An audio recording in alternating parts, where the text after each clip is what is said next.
If your wife left the house at 10 p.m., would you worry? For me, not at all. I'd just turn on the news and there she'd be. My wife, Emma Lawson, co-anchors the nightly news for one of Birmingham's top TV stations. She's smart and beautiful, and people are already talking about her moving to bigger markets, maybe Atlanta or Chicago. There's even a rumor about a New York offer, which is the big leagues for news anchors. I'm Jack Reynolds, and Emma kept her maiden name for work, as many female broadcasters do. I've always been proud to be her husband. We met at the University of Alabama in Tuscaloosa.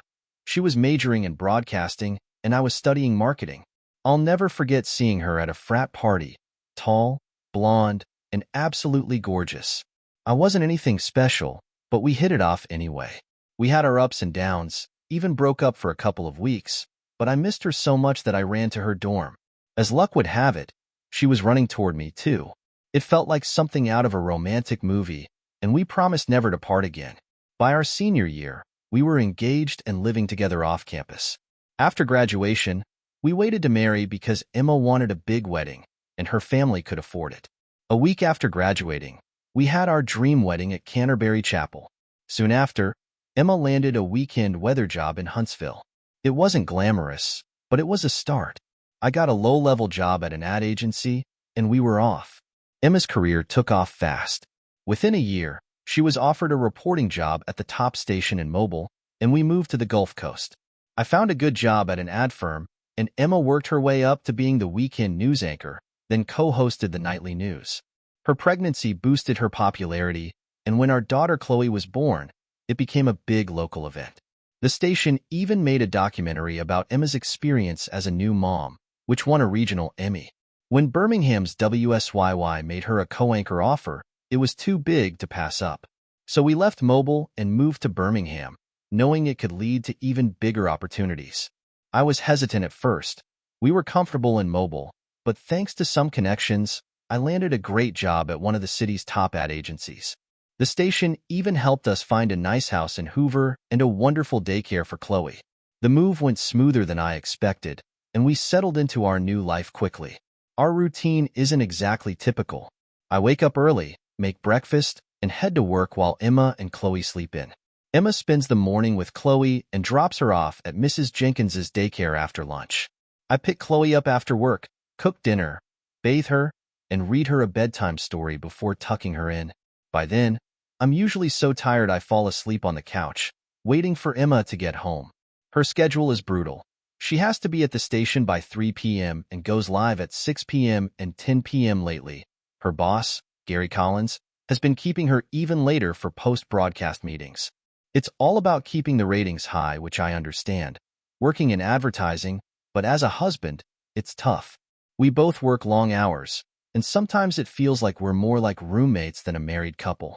We try to make time on the weekends, but it's hard, especially with Emma's growing number of public appearances. It's rare we find a moment to talk about our situation, and I can't tell Emma's avoiding it because she knows there's no easy fix. We discussed this before we got married, and I agreed to it all, knowing what her career demands would be. A lot of our friends deal with the same challenges, balancing demanding jobs and family life. I remind myself that I signed up for this, and Emma's income makes life easier for us. But still, it's hard to shake the feeling that something's missing. Eventually, I couldn't keep it to myself any longer. One day at lunch with my colleague Ben Parker, I let it all out. Ben's married with a daughter close to Chloe's age, and he's become my best friend at work. We were talking about family when I suddenly blurted out, "Man, I wish I had what you have." Ben looked at me and said, "Sounds like trouble in paradise. What's going on?" Before I knew it, I was telling him everything. "I'm married to one of the top women in TV," I said, "but I hardly see her. It's like I'm just another viewer at this point." Ben shook his head. "That's tough, man. Why don't you take a vacation? Your folks would love to watch Chloe for a few days." "I've thought about it," I replied. "But Emma says Gary Collins is pushing hard on the ratings, and she can't afford to be off the air for too long." Ben nodded. "I know Gary. He's ambitious, but he's a decent guy. You should talk to him, see if he can help you and Emma get some time together." "I don't know," I sighed. "Emma would lose it if she knew I talked to her boss about this." "She doesn't have to know," Ben suggested. Gary's coming by the agency tomorrow for a meeting. You could catch him afterward, just for a quick word. I don't want to mix personal stuff with work, I said, shaking my head. Come on, man, it's just a casual conversation, Ben replied. This could be your chance to fix things. That evening, Emma got home even later than usual. She didn't bother waking me from the couch where I had dozed off. I dragged myself to bed in the middle of the night, thinking how we didn't even kiss goodnight anymore. Determined to change things, I kept an eye on the conference room the next day. When Gary's meeting ended, I waved him over. He was in high spirits. Hey, Jack. How's my favorite news anchor's husband? He called out. Hey, Gary. Got a few minutes? I asked. Sure. What's up? He asked cheerfully. I need you to give Emma a break. She's working too hard, I said, frowning. Gary looked a little concerned. Has she complained? No, she's fine with it. I'm the one suffering. I don't see her anymore. Gary relaxed and chuckled. You knew she had a demanding job when you married her. True, I admitted. But all these post-show meetings and appearances are cutting into our time together. Okay, he said. We might have overdone it. I'll see if we can ease her schedule a bit. And don't worry about the postmortems. We haven't had one since the last ratings came out. And have you seen how we're outranking everyone? Management's thrilled. He patted my back and left. Back at my desk, I checked the ratings. They were published a month ago. If Gary hadn't had a meeting in weeks, what was Emma doing when she came home so late? The thought hit me hard. Was she having an affair? No, I dismissed it. Emma loved me and wouldn't jeopardize our family. She probably had other reasons, like fan mail or unwinding. Still, the doubts nagged at me. Later, Ben stopped by my office. Hey, I saw you with Gary. Any luck? I don't know, Ben. I won't know until I talk to Emma. He looked puzzled but didn't press. Well, let me know if you need anything. The rest of the day, I was in a fog, replaying what Gary said and what Emma had been telling me. Should I confront her? If her explanation was innocent, I'd feel like a fool. But avoiding it didn't sit well with me either. By the time I picked up Chloe, I hadn't figured out anything. Thankfully, my 4-year-old kept me distracted for the evening. She was clingy, probably sensing my mood, and wouldn't let me stop reading to her. When she finally fell asleep, I felt tears welling up at the thought of divorce. Emotionally drained, I tried to watch TV, but my mind wandered until the news came on. Watching Emma on the screen reminded me how much I loved her, and I convinced myself she couldn't be cheating. It was after midnight when Emma got home. Oh, I didn't think you'd still be up, she said, surprised. I hugged her. I just wanted to see you. You're really late tonight. She kissed me quickly and took off her shoes. Yes, sorry. Gary kept us late again with one of his postmortems, she said, heading to bed. As she walked upstairs, I realized she had lied. Gary told me there hadn't been a meeting in a month. I didn't want to believe she was cheating, but ignoring the signs felt wrong too. The next day, I asked Ben to have lunch with me. He could tell something was off and agreed. We drove to a restaurant far from the office, both of us quiet until we ordered. Ben broke the silence. It's Emma, isn't it? His words opened the floodgates. I told him everything, my fears, my doubts. Ben listened, clearly surprised. Damn, Jack. I always thought you and Emma had the happiest marriage. Me too, I replied sadly. So, what are you going to do? He asked. That question made my thoughts clearer. Ben, I need to go to the station and see for myself. If everything's innocent, I'll sneak out without Emma knowing. And if you're right? Ben asked quietly. I don't know, but at least I'll know the truth. It's better than this constant doubt. What about Chloe? He asked. I've already thought of that, I said. I'll call Mrs. Jenkins and see if she can keep Chloe later tonight. She's offered before, so it should be fine. We finished lunch, and even though I was still anxious, I felt some relief having a plan. It's strange, like the calm before something inevitable. When I called Mrs. Jenkins, she agreed to keep Chloe until 11 p.m. I have work in the morning, though, she said. It wasn't much time, but I promised to be back before then. After work, I told Chloe about the change. She cried at first, but cheered up when Mrs. Jenkins mentioned a pizza party. I paid for the extra time and pizza, then left before Chloe could get upset again. At home, I made dinner but couldn't eat. Cleaning up, I tried to distract myself, but my doubts only grew. The news wouldn't end until 10:30 p.m. What if Emma came straight home? What would I say? My fears almost paralyzed me, but I remembered the resolve I had at lunch. I had to do something. By 10 p.m., I decided to head to the station. There wouldn't be many people there, just an engineer, 2 cameramen, and a sound technician, if I was lucky. When I arrived, though, I realized my mistake. Joe, the night watchman, was there. He knew me, so getting in wasn't a problem, but I had to sign in. So much for being stealthy. "Good evening, Mr. Reynolds," Joe said, eyeing me curiously. "Here to see the news," I replied, signing the log. Joe gave me a sympathetic look. "There won't be any problems," he said. "Will there be?" Joe asked, his eyes giving me a look that made my stomach turn. "No, of course not," I replied quickly, signing the log and heading to the studio. What did he mean by that? Did he know something I didn't? My mind raced as I made my way down the hall. When I peeked through the blackout curtains, I saw the news had just wrapped up. Instead of going to her dressing room, Emma headed to the green room, which was dark and usually only used for guests. As she opened the door, the light from a lamp revealed a male figure inside. The door closed, and I was left standing there, heart pounding. I could barge in, but if I was wrong, Emma would never forgive me. If I stayed outside, though, I'd never know the truth. Then I remembered the small observation window Emma had once shown me. I hurried over to it, checking the time. It was already 10:45, and I needed to pick up Chloe soon. But I had to see.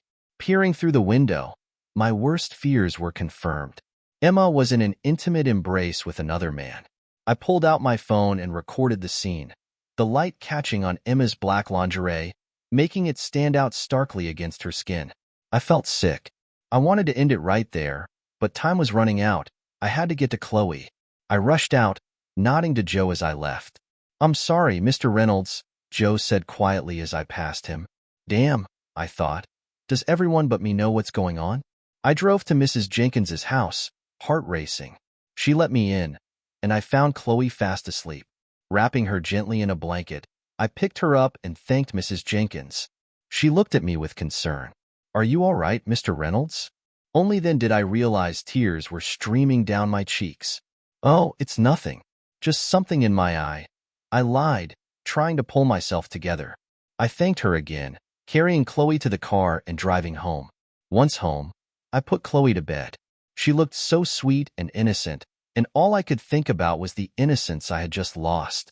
I grabbed a beer from the fridge and sat in the dark, waiting. The house was eerily quiet, and I was flooded with memories, including the day my grandmother passed away. An overwhelming silence filled with sadness.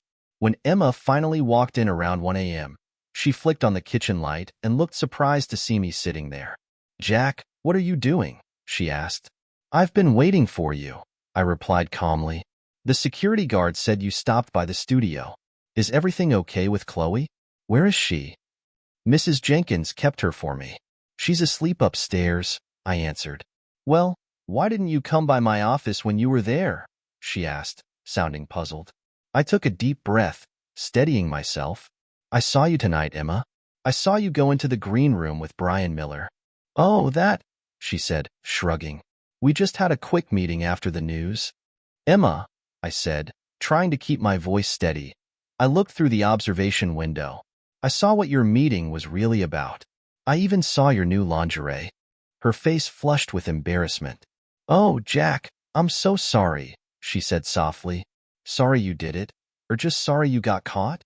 I demanded, frustration building inside me. "I'm sorry you found out this way," she murmured, avoiding my eyes. "You're leaving me for him, aren't you?" I asked, feeling a lump in my throat. She dropped to her knees and took my hands. "No, honey, I'm not leaving you. It's just a fling. Maybe it'll be over soon, and things can go back to normal." Her words hit me like a punch in the gut. "You're not going to stop. You're going to keep cheating on me," I said, struggling to believe what I was hearing. "It doesn't mean anything," she said dismissively. "Just let me have my fun, and I'll come back to you." I stared at her in disbelief. "I can't believe this. You expect me to just sit here and be the betrayed husband? She stood up, her expression cold and calculated. Jack, you really don't have a say in this. I'm your husband. If you don't stop, I'll file for divorce, I said, hoping to make her realize the seriousness of the situation. She looked at me with icy calm. I don't think that's in your best interest, Jack. You'll lose custody of Chloe and most of our assets. The court won't care about the affair. They'll prioritize Chloe's welfare, and I'll get custody. You'll only see her on weekends and some holidays. You're the one who's committing infidelity, I protested, feeling the ground slipping from beneath me. This is a no-fault state, Jack. The court doesn't care who's cheating.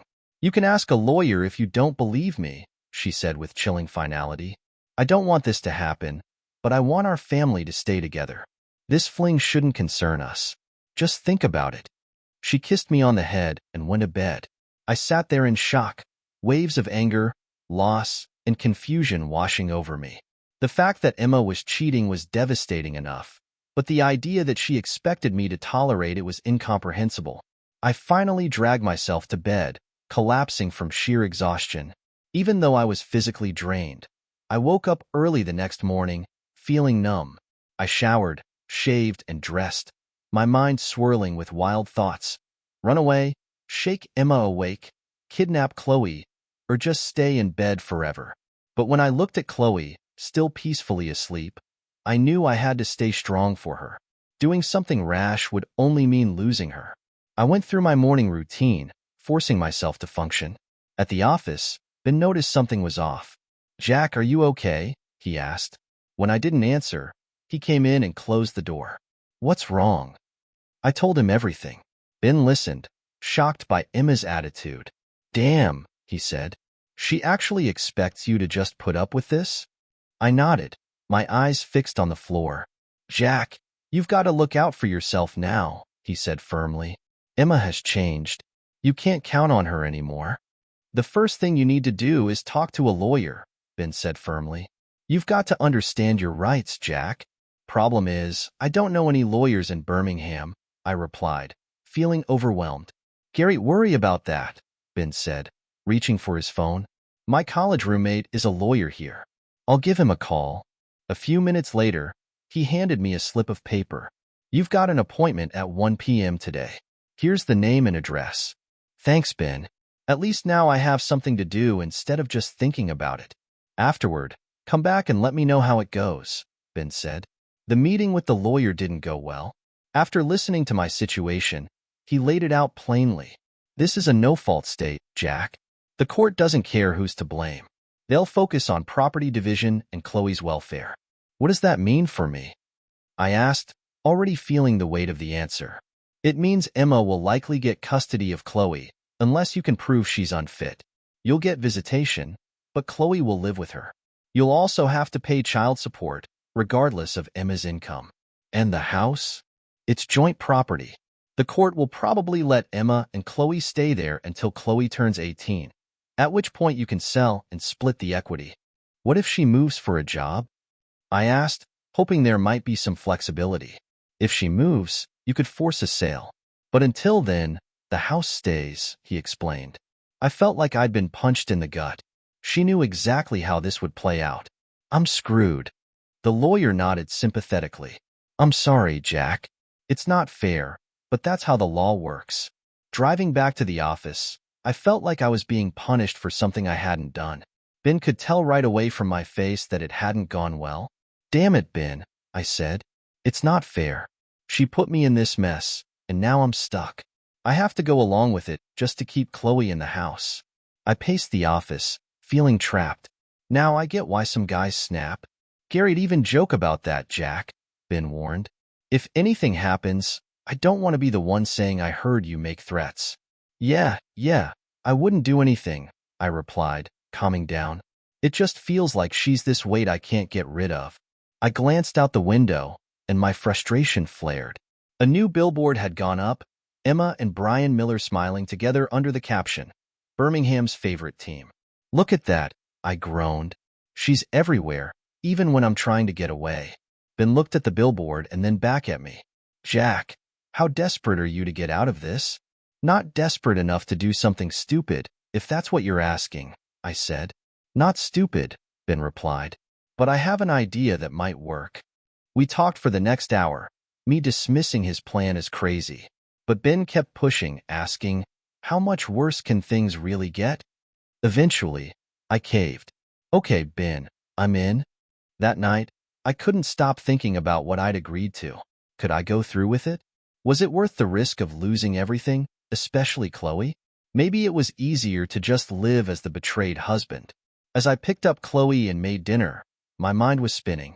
I turned off the TV, refusing to watch Emma and Brian together on the news. Then, unexpectedly, Emma came home early. She put Chloe to bed, and I could hear them laughing and reading together. It felt like a glimpse of the life we used to have. When Emma came downstairs, I thanked her. She misses you, especially at bedtime. I know, Emma replied softly, and I miss her too. For a moment, I thought maybe she was reconsidering everything.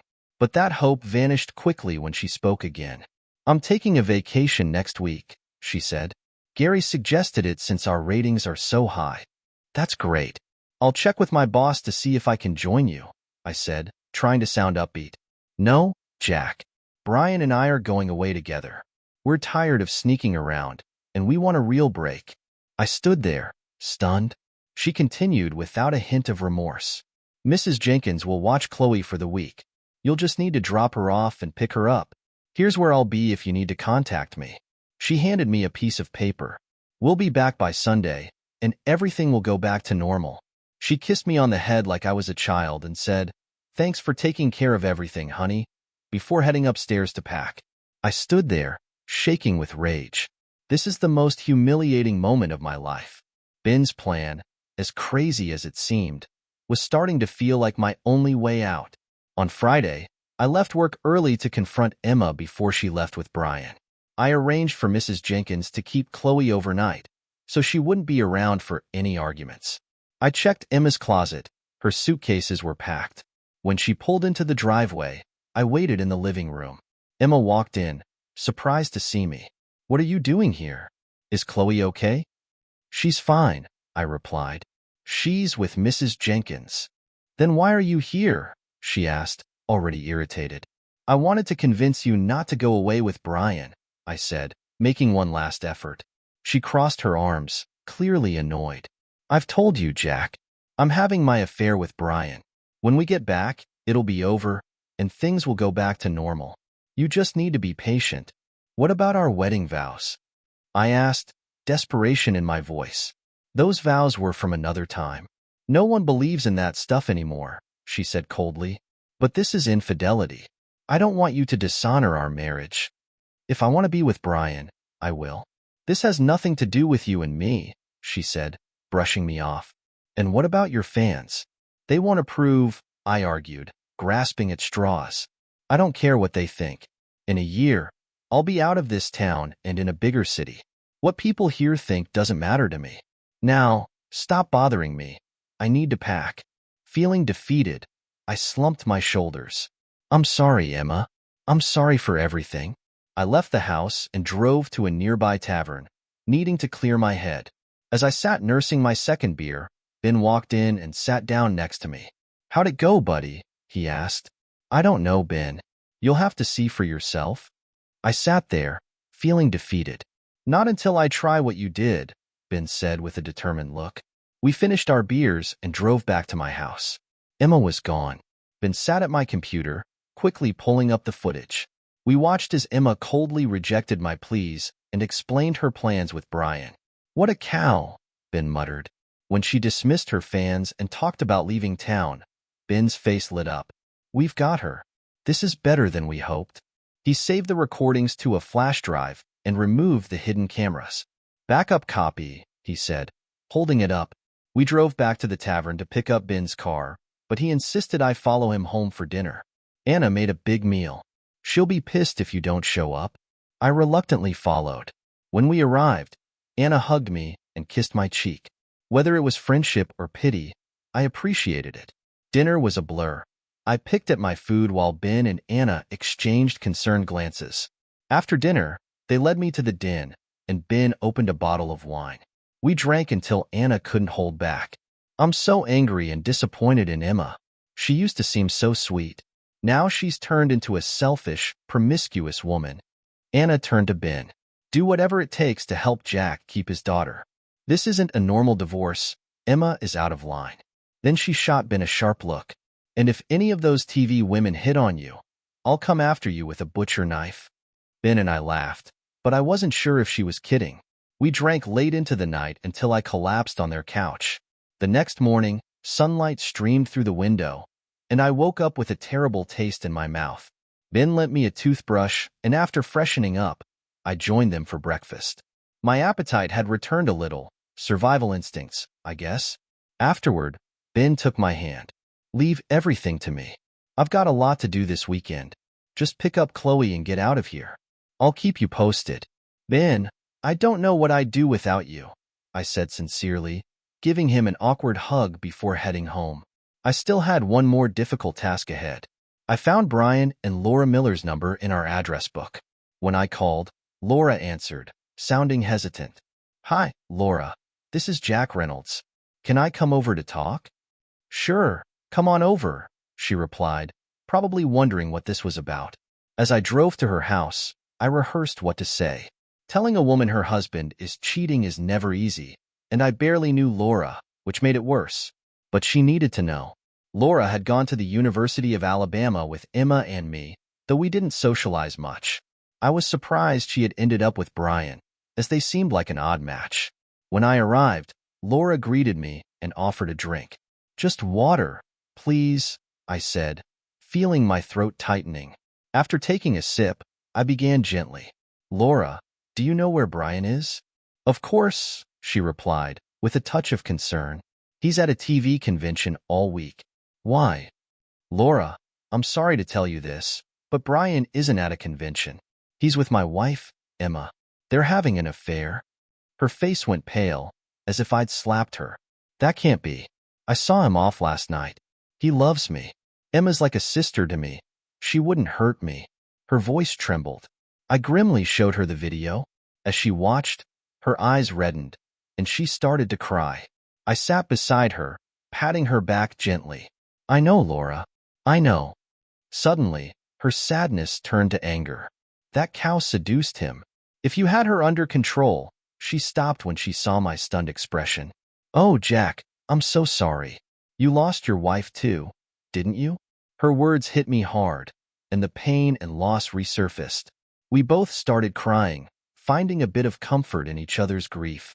After a while, she wiped her face and asked, What are you going to do now? I explained the situation with Emma, especially about Chloe. Laura, who had no children, immediately understood and grasped my hand. I can't believe Emma's being so cruel. What are you going to do? I'm filing for divorce, but I need to make sure I don't lose Chloe. It's better if you don't know the details, just in case. You're not planning anything illegal, are you? She asked, her eyes wide with alarm. No, but if things go right, both Emma and Brian will regret what they've done. I tried to smile, but it probably looked more like a grimace. Laura looked at me sympathetically. What about you? I asked. Can you rebuild your marriage? She shook her head. After knowing how long this has been going on, I can't stay with him. Maybe you should use my lawyer, I suggested. It'll save you some money since he already has all the evidence. Laura nodded weakly and took the lawyer's contact information. Call him on Monday and let him know we're on the same page, I said. She nodded and looked at me nervously. Jack, I hate to ask, but what's the huge favor? Please don't tell anyone about this until you hear from me, I said, trying to hold back the anxiety in my voice. It could cost me the chance to keep Chloe. Laura looked at me solemnly and nodded. I won't say a word, Jack. I promise. I thanked her and stood to leave. What are you going to do now? She asked. I'm going to pick up my daughter and take her out of town until things calm down. She wished me luck, and I did the same. We're both going to need it, I thought. I drove to Mrs. Jenkins's house, my mind swirling with everything that had happened. When I arrived, Chloe ran to me, her face lighting up with excitement. Did you have a good time, honey? I asked, trying to put my worries aside. Oh yes, Daddy. I had pancakes and played with dolls, she beamed. I smiled and thanked Mrs. Jenkins, mentioning that Chloe wouldn't be coming next week. Her eyes narrowed with concern. "Is everything all right, Jack?" she asked. "I hope so," I said, trying to avoid any deeper questions. She kissed Chloe on the cheek. "Take care of her. I'll be praying for you." "Thank you, Mrs. Jenkins," I said, genuinely grateful. As I buckled Chloe into the car, she asked, "Where's Mommy?" "Mom had to go on a trip," I explained. "But we're going on a trip too." "Where to, Daddy?" she asked, bouncing in her seat. "Grandma and Grandpa's farm," I replied, watching her squeal with excitement. "We'll see all the animals," I promised, trying to keep the tone light for her sake. The hour-long drive to my parents' farm gave me time to think, but it also deepened the pit in my stomach. Chloe dozed off, leaving me alone with my thoughts about everything that had happened and how much my life had changed in just a few days. I never imagined I'd be in this situation, fighting to protect my daughter. When we arrived, Chloe woke up, pointing at the cows and horses. "Look, Daddy!" she exclaimed, her joy a small respite from the storm swirling around us. My parents greeted us with open arms. Chloe ran straight into my mom's arms, eager to see the animals. Mom gave me a worried look as she took Chloe to the barn. Dad and I grabbed the bags and headed inside. In the kitchen, Dad poured me a glass of fruit tea, a comforting reminder of my childhood.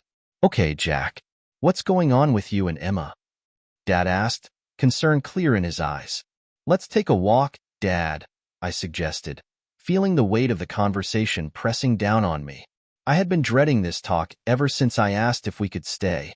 My parents adored Emma. They saw her as the daughter they never had. As we walked along the fence, I told him everything. Dad didn't say much as I laid it all out, but I could see the pain in his face. Occasionally, he would gasp or shake his head, but mostly, he just listened in silence. When I finished, I pulled out my phone. "I didn't want to believe it either, Dad, but here's the proof." I handed him my phone and hit play on the video from the green room. At first, he squinted, trying to make out the details. Then, his expression shifted to disbelief. "Oh my God," he muttered as he watched Emma with Brian Miller. His shoulders slumped, and he handed the phone back to me, pulling me into a tight hug. "I'm so sorry, son. I can't believe she would do this. It hurts me to see you going through this," he said, his voice filled with emotion. We walked back to the house in silence, Dad's hand on my shoulder. When we got inside, he looked at me with understanding. "Do you want me to tell your mother?" I nodded. "I don't think I can." He sighed deeply. "I'll do it." Mom was in the kitchen with Chloe when we returned. She looked up at us, sensing something was wrong. "Why don't you take Chloe to the pond to see the ducklings, son?" Dad suggested. Chloe grabbed my hand, tugging excitedly. "Let's go see the ducks, Daddy," she squealed. Grateful for the distraction, I took Chloe outside, leaving Dad to break the news to Mom. When we came back, I could tell Mom had been crying. She hugged me tightly, her voice trembling. "I love you, Jack. We'll be here for you, no matter what happens." "Thank you, Mom," I whispered, holding her close. "Thank you, Dad. I really appreciate it." We stood there together for a long moment, the weight of the situation pressing down on us. Chloe looked up, sensing the tension, but too young to understand. "Come on, sweetheart," I said, forcing a smile. "Let's go unpack and get ready for dinner." Chloe grabbed my hand, and we headed to our room. As I unpacked, I made a silent promise to myself. I would never lose my daughter, no matter what. The next morning, we went to the old Baptist church my parents had attended for years. Sitting in the pews, singing the familiar hymns, I felt a bit of comfort. The words of the sermon gave me something to hold on to. I had to stay strong for Chloe's sake. Later that evening, Ben called to check in and update me on the weekend's progress. His steady voice and reassuring words reminded me how lucky I was to have him on my side. "Are you ready to put our plan into action?" Ben asked, his tone serious. "Once we start, there's no turning back." I hesitated, considering the risks. Even if everything worked, things could still end badly. But after everything Emma had done, I couldn't just sit back and let her get away with it. "Ben," I said firmly, "let's do it." Ben must have sensed my determination because his tone lightened. "Good. Anna thinks you're doing the right thing too. I chuckled a little. That's good to know. Do you have access to a computer? Ben asked. Yeah, I replied. We're not living in the 1800s. Good, he said. I'll call you tomorrow with more details. Why not just email me the link? I asked, confused. Too risky. I want to keep this private, Ben insisted. After we hung up, I checked on Chloe. She was fast asleep in her new bed, her tiny face peaceful. I stood there for a moment, watching her breathe, and I made a promise to myself. I'd do whatever it took to protect her. Ben called mid-morning Monday. When you get some privacy, go to YouTube and type WXY into the search bar, he instructed. Watch it and tell me what you think. With Mom and Dad out on a walk with Chloe, it was the perfect time. I searched and found a video titled WXYY. Co-host Emma Lawson shares her personal philosophy on love and marriage. As the familiar news theme played, the camera zoomed in on Emma, but her voice faded, replaced by a voiceover. Popular news co-host Emma Lawson of WXY was recently interviewed about her views on love and marriage, it began. The screen cut to Emma saying, "Marriage is an institution as old as human society, but today it's under siege." I recognized it from a series WXY had aired on divorce rates, but then the video cut back to the voiceover. What are your views on the sanctity of marriage, Emma? The scene shifted to an off-air interview where Emma stated, "Wedding vows were written for another time. No one believes that nonsense anymore." The video froze, then resumed with a new question. "What about fidelity to your husband?" Emma's face appeared, stating coldly, "If I want to leave and hook up with Brian Miller, I'll do it. That's what I want." Brian Miller's image popped up, leaving no doubt about whom she was talking about. "What about the public's opinion? Do you think your viewers would agree?" The voiceover continued. Emma sneered, "I don't care what my fans think. They're just redneck dorks. In 6 months, I'll leave this town for a real city. What people here think means nothing to me." The video shifted to the footage I had taken in the green room, Emma nearly undressed with Brian. The voiceover ended, "Now, Birmingham viewers are left with one question. Where are Emma and Brian this week?" The WXYY theme played, showing an empty newsroom before fading out. I leaned back, feeling a mix of satisfaction and sadness. I called Ben. "What do you think?" he asked eagerly. "My God, Ben, this will destroy her career," I said, shocked by the video's impact. "Not bad, huh? I'm proud of it," he said with a chuckle. I hesitated. Were we too rough on her? Did she say those things? Ben countered. "Yes, but..." "No buts. She's turned into a selfish monster. You're a good guy, Jack. If you don't do this, Chloe will be the one who suffers. Do you really want Emma as her role model?" "You're right, Ben. There's no other choice." "So, what's next? Do we send out mass emails with the link?" "No need," Ben said confidently. "This will spread on its own. I'll drop a hint to a few people, and it'll go viral. Just be patient." For the next few days, I enjoyed my time at the farm with Chloe. She loved learning about farm life with my mom, and the week felt peaceful despite everything. Meanwhile, Ben called daily with updates. By Tuesday, he told me Anna heard about the video from a coworker. By Wednesday, it was discussed at the Kiwanis meeting, and Thursday's media column mentioned the video, asking, "Where are Emma and Brian?" On Thursday afternoon, Ben called, barely containing his excitement. "Jack, the whole station is in chaos. They're getting calls from other outlets trying to interview Emma and Brian, but no one knows what to do. Gary Collins is out of town, and they can't reach him." On Friday, Ben directed me to a media blog that reported on the uproar, predicting that heads might roll. That morning, I called my attorney to file for divorce and had Emma scheduled to be served at the country house in Gulf Shores where she and Brian were staying. I figured it was worth the extra cost. I called Laura to ask if she wanted Brian served at the same time. "No," she replied. "I'll do it myself when he gets home." I wished her luck. Local TV stations, eager to knock down WXYY's success, smelled blood. Ben tipped off a producer at Birmingham's second highest-rated station that I was filing for divorce, which they planned to report as a major news event. My attorney confirmed the filing and shared Emma's location, which the station decided to cover. Saturday morning, Ben called with more news. Gary Collins has cut his vacation short. The WXYY staff is terrified. You've got to watch the evening news on a competing station. Saturday's news opened with a billboard shot of Emma and Brian, with the headline, "Where are Emma Lawson and Brian Miller of WXYY?" The camera cut to a beach in Gulf Shores, where reporter Hilda O'Reilly approached Emma and Brian, who were sunbathing, oblivious to the chaos. Hilda called out loudly, "Emma Lawson, Brian Miller, what can you tell us about your relationship and the rumors going around in Birmingham?" They both looked stunned as they scrambled to respond, but the damage was already done. Emma, braless and half-naked, hastily tried to cover herself as Brian scrambled to hide his Speedo with a towel. "What do you have to say about the video all over the internet?" Hilda asked, microphone in hand. "What video?" Emma asked, bewildered. "The one where you told Birmingham rednecks you came here to have an affair with Brian Miller," Hilda replied coldly. Emma stammered, and Brian tried to step in, but just then, a man in a suit appeared. "Are you Emma Reynolds Lawson?" he asked. Reflexively, Emma answered, "Yes." "Then, Miss Lawson," he said, handing her an envelope, "you have been served. Your husband also instructed me to inform you that the locks on your house have been changed, and you are no longer welcome there." Stunned, Emma's face twisted in rage. "That son of a—" she screamed, but Brian, realizing the cameras were still rolling, pulled her away. The camera followed them, zooming in on Emma's retreating, oil-slicked figure. Back at the station, the anchor reported, "Emma Lawson and Brian Miller, missing all week, were found at a Gulf Shores resort.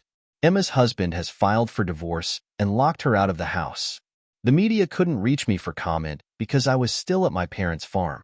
Ben later informed me that when Emma and Brian went to the house, they found the locks had indeed been changed." The camera crew captured her fury. Meanwhile, Laura served Brian his own divorce papers, also caught on tape. The couple ended up spending the night at a cheap motel. Ben gathered more intel from his contact at WXY. Gary Collins, furious after returning from vacation, had been unable to reach Emma and Brian. By Sunday afternoon, Brian finally called the station, and Gary summoned them to the studio. They sneaked in through the service elevator to avoid the media vans outside. Gary berated them in front of the staff, eventually firing them on the spot. "You can't do that. We have a contract." Emma protested.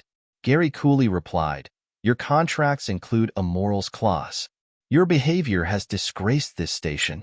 What we do in private is no one's business," Emma snapped back. "The priest at Mass this morning spoke about the sanctity of marriage," Gary shot back. "Though he didn't name you, Emma." Brian remained defiant. "Nobody knows or cares about us." "Oh, really?" Gary said sarcastically, pulling back a curtain to reveal a defaced billboard that now read, "Birmingham's choice for the 6 o'clock news is a strumpet." Emma gasped as Gary delivered his final blow. "You've disgraced this station. You're off the air. Have you ever seen the original Frankenstein? You're the monster, and Birmingham is the mob. If I were you, I'd leave town as soon as possible." By Sunday night, I was nervous driving back to Birmingham, trying to avoid any confrontation with Emma or the media. On the way, I heard the news about Emma and Brian's firing, and by the time I got home, the press had already moved on to a new scandal involving a city politician. No one cared about my reaction anymore. I dropped Chloe off at Mrs. Jenkins's the next morning. She greeted Chloe warmly, but her expression was sympathetic. "I'm so sad to hear about everything, Jack. I hope you and Chloe are okay," she said. It was telling that she didn't mention Emma. At work, most people were friendly but kept their distance, except for Ben. He hugged me tightly. "You're a genius," I told him. "That viral campaign was masterful." "It worked out better than expected," Ben said, laughing. "The only downside is we can never tell anyone what we did." "That's for the best," I replied. "Emma will figure out I was behind it, and I don't want you caught in the middle." Later that week, my lawyer called with unexpected news. "Emma isn't going to contest the divorce," he informed me. "But she said she would fight me," I replied, confused. Her attorney advised against it. She wanted to countersue for invasion of privacy, but she has no public support now. No jury would sympathize. "And Chloe?" I asked, my heart pounding. "Emma's unemployed and has no prospects. No judge will give her custody. She's agreed to leave town and give you full custody, but she wants to collect her belongings and talk to you before she leaves. If she signs the papers, I'll talk to her. I agreed. The meeting was arranged for the end of the week. I realized I had gotten almost everything I wanted, except the life I once had. That was gone. But at least I had my daughter, and that was all that truly mattered now. The next night, Ben, Anna, and I celebrated over dinner. Chloe came along and fell asleep in one of their beds while we talked late into the night. I brought champagne, and we toasted to friendship. Anna raised her glass with a smile. You know, she said, I thought your plan was insane and would blow up in your faces. But you, she saluted me, were fighting for your little girl. And you, she pointed to Ben, knew exactly what to do. Thank you both for fighting and winning, despite the odds. Cheers, Ben and I said in unison, toasting our victory. Before wrapping everything up, I felt the need to check in on Laura Miller. She'd been dragged into this mess unfairly and had probably suffered the most. I felt guilty for involving her, even though it was necessary. Unlike me, Laura hadn't seen any of this coming. I called her, and she invited me to lunch, indicating she didn't hold a grudge. We met at a quiet restaurant. After we ordered, I asked how she was doing. Not well, Jack, she admitted. One day, I'm happily married to a TV host. The next, I'm divorcing a liar who humiliated me. I know, Laura. This feels like a bad soap opera, I said, trying to sympathize. She asked about my situation with Emma, and I shared the divorce news. Good, she said with a hint of bitterness. She got what she deserved. What about Brian? I asked. That coward left town without facing me. He told his lawyer to give me whatever I wanted. I don't know where he is, and I don't care. But it's hard. Some mornings, I still wake up reaching for him, she said, tearing up. Are you okay financially? I asked. Yes and no. I've got the house, but it's too big for me. Brian has to pay alimony, but I don't rely on it. I think I'll move in with my parents and start over. It's not how I imagined my life would go. I felt awful for her. Laura was sweet and didn't deserve this. I asked her to stay in touch and wished her well as we parted ways. The only thing left now was Emma's visit, which I wasn't looking forward to.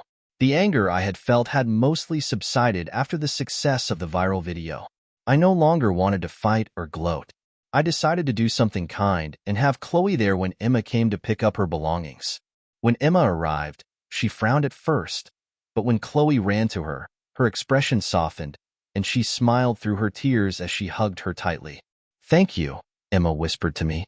They played together for a long time. The visit was supposed to be brief, but I didn't care any more about time limits. Chloe showed her everything she'd been up to, and after a while, Emma suggested she go to her room to play. I'll be up soon, baby. Daddy and I need to talk. Once Chloe left, Emma turned to me, her tone shifting. Thank you for letting me see her. I didn't expect that. I just nodded. Her mood darkened again. But how could you use our private conversation to destroy me? You made me a laughingstock. I sighed, not wanting to argue. Emma, I don't want to fight anymore. Neither of us will win. Easy for you to say, she snapped. You cost me my job, my family, my future just to protect your ego. I took a deep breath. None of this would have happened if you hadn't acted without thinking of anyone else. You brought this on yourself. Emma was about to retort when Chloe called out, asking for her. She gave me a look, then went upstairs to play with Chloe. I could hear their voices and laughter as Emma packed her things, her time with Chloe echoing through the house. When she finally came downstairs, suitcase in hand, Chloe clung to her mother, tears streaming down her little face. No, Mommy, don't go, she cried. Emma hugged her tightly, trying to comfort her. I'll see you soon, sweetheart. We can talk on the phone and video call. It's okay, baby. I love you. With that, Emma handed Chloe to me and walked out to her car, tears running down her face. She didn't look back as she drove away, and I stood there holding my sobbing daughter. I was losing my wife, and Chloe was losing her mother. Hey, sweetheart, I said, kneeling beside her. How about we go to the park and feed the ducks? Maybe get some ice cream too? Chloe sniffled and nodded. Can we feed the cones to the ducks? She asked, her little voice hopeful. Of course we can, I replied, relieved for the distraction. I hoped that children were resilient and could adapt, and I hoped I could too. The next week brought more challenges. Late one night, my boss called me into his office. Jack, you've done great work, and we appreciate everything, he began. But I knew a but was coming. But this situation with your wife is affecting our clients. They know you're Emma's husband, and it's impacting our business.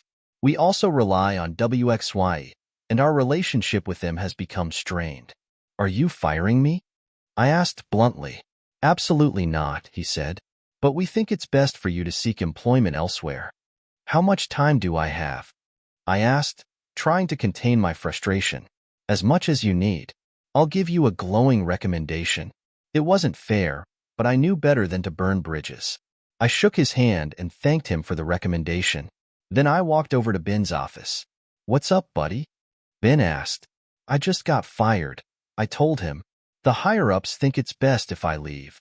This is nonsense, Ben bellowed. I'm going to give them a piece of my mind. I guided him back to his chair. Gary, do anything. I knew this was a risk when I started. Ben stared at me, clearly frustrated, but I could tell he understood. You did what you had to, he finally said.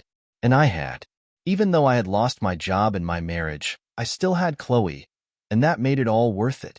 Cheers, Ben and I said in unison.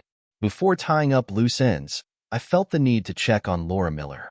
She had been dragged into the mess Brian and Emma created, and I felt guilty for her involvement, though it had been necessary. Unlike me, Laura hadn't seen this coming. I called her, and she invited me to lunch. Despite everything, there were no hard feelings. At lunch, I asked how she was holding up. Not well, Jack, she admitted. One day, I'm happily married. The next, I'm divorcing a liar. I know, Laura. This feels like a bad soap opera. I sympathized. She asked about Emma, and I shared the news about the divorce. Good, she said, bitterness in her voice. She got what she deserved. And Brian? I asked. That coward left town without facing me. He told his lawyer to give me whatever I wanted. I don't even know where he is anymore, she said, tearing up. Are you okay financially? I asked. Kind of. Brian has to pay alimony, but I'm not counting on it. I'm thinking of moving in with my parents and starting fresh. It was clear Laura was still hurting, but I admired her strength. Before parting ways, I asked her to stay in touch. I truly hoped she'd be okay. The final task ahead was Emma's visit, which I wasn't looking forward to. The anger I once felt had faded after the viral video, and gaining some closure. I decided to have Chloe there when Emma came to collect her belongings, thinking it might ease the tension. When Emma arrived, her frown quickly softened as Chloe ran to her. They hugged tightly, and Emma whispered a tearful, "Thank you." They spent a long time playing, the visit lasting well beyond the hour we'd planned. After some time, Emma sent Chloe upstairs and turned to me. You used a private conversation to destroy me, she said, her voice filled with frustration. How could you? I sighed. Emma, I don't want to fight. You brought this on yourself. You cost me everything to protect your ego, she snapped. But before I could respond, Chloe called out for her. Emma softened again, went upstairs, and spent some more time with her. When it was finally time to leave, Chloe cried, clinging to her mother. I'll visit soon, sweetheart, Emma said gently, her own tears falling as she handed Chloe back to me. She left without looking back, and Chloe sobbed in my arms. I fought my own tears, promising her we'd go get ice cream and feed the ducks. In the weeks that followed, I had to adapt even more. One night, my boss called me into his office. Jack, you've done great work, but the situation with your wife is affecting our clients. It's best if you seek employment elsewhere. I wasn't surprised. How much time do I have? I asked. As long as you need. I'll give you a glowing recommendation. It wasn't fair, but I knew better than to burn bridges. Afterward, I went to Ben's office. I just got fired, I told him. This is nonsense. Ben fumed, ready to fight for me. I stopped him. It's okay. I knew it was risky. Ben calmed down, and we made plans for dinner on Saturday with Chloe. But I knew it was time to expand my job search. Eventually, I rejoined my old agency in Mobile, where the scandal hadn't followed me. The fresh start was what I needed. Emma didn't vanish from our lives entirely. She called Chloe weekly, and they soon started Skyping regularly. Face-to-face visits were rare, as Emma had relocated to Santa Ana, California, where she took a job teaching journalism. Our viral video had made it difficult for her to find work in broadcasting. When I returned to Mobile, I needed to find a place to live, and the agency connected me with a real estate agent, who turned out to be Laura Miller. She had moved to Mobile after Brian left and started a career in real estate. We caught up on everything over dinner, and Laura recommended a modest home, the kind she herself would want to live in. Her honesty endeared her to me, and soon after, we started dating. Laura and I eventually got married and moved into the house she had suggested. I worried about how she and Chloe would get along, but my fears were unfounded. They bonded instantly, and Chloe soon began calling her Mom. That summer, we flew to Los Angeles so Chloe could visit Emma. I was nervous about bringing it up with Laura, but she encouraged it, confident in our relationship. When we landed in LA, Emma was waiting at the airport. Though we often Skyped, I barely recognized her in person with her new haircut and business casual look. Chloe clung to Laura at first, but eventually ran into Emma's arms. Tears streamed down Emma's face as she hugged Chloe, whispering, "I'm so happy to see you." While Chloe admired a store window, Emma turned to Laura and me. "I know I don't have much time, but I want to apologize. I've been doing a lot of therapy, and I realize how much I hurt you both. I don't expect forgiveness, but I hope you won't hate me." Laura and I looked at each other, then hugged Emma together, letting go of much of the past. Back in Mobile, I called Ben one evening and made him an offer. "Quit your job, move here, and start an advertising agency with me, Reynolds and Parker." Ben laughed. "Only if we call it Parker and Reynolds." Within months, Ben and Anna moved to Mobile. Laura helped them find a house nearby, and soon, we were running our own agency. Not long after opening, a client asked, "Can you guys do something like a viral campaign?" Ben and I shared a knowing look. "Yeah," I replied with confidence. "We can handle it."